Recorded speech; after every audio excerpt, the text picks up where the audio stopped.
veut pas, tout organisme à but non lucratif doit être créatif pour essayer de trouver des façons de se financer pour améliorer les services et offrir différentes activités.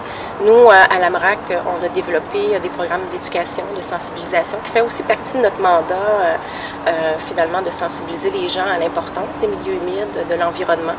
Donc, on a conçu le centre en créant aussi des possibilités de financement par des locations de salles, pour que ce soit des événements familiales, des conférences, des formations diverses. Je suis Saraline Laroche, je suis la coordonnatrice de l'Association touristique et culturelle de Doddswell. Une des raisons pourquoi on habite un bâtiment municipal, c'est que nous, on avait un artiste autodidacte à Doddswell, qui est Louis-Émile Beauregard.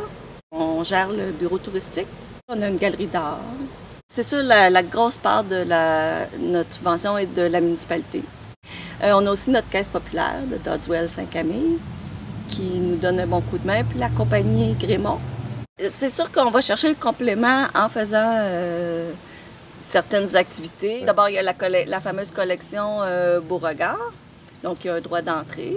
On est associé avec Créateurs de saveurs des cantons de l'Est, donc avec le bureau touristique, donc ça c'est un petit peu des revenus aussi. Bien, un organisme communautaire est subventionné pour ses activités courantes. C'est plus un service aux citoyens. Je vais prendre un exemple. La Maison de la famille, elle a une subvention récurrente et avec ça, elle rend un certain nombre de services aux familles de Magog et les environs. OK? Ça va. Ça, c'est un organisme communautaire. Elle ne vend pas de produits ou de services, donc elle n'a pas de rentrée d'argent autre que des levées de fonds puis ses subventions.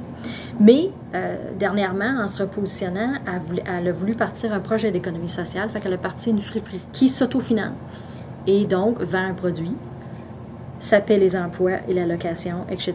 Donc, il faut vendre un bien ou un service, puis il faut viser l'autonomie. Tandis que les organismes communautaires sont souvent reconnus plus comme ils offrent des services, un certain nombre de services, que les gouvernements sont contents de ne pas être obligés d'offrir, hein, parce que ça coûterait pas mal plus cher. Notre grand défi, c'est d'aller le plus possible vers une autonomie financière. Mais moi, je pense que les organismes communautaires, milieu duquel je suis issue, auraient tout intérêt à développer des projets d'économie sociale comme moyen d'autofinancement.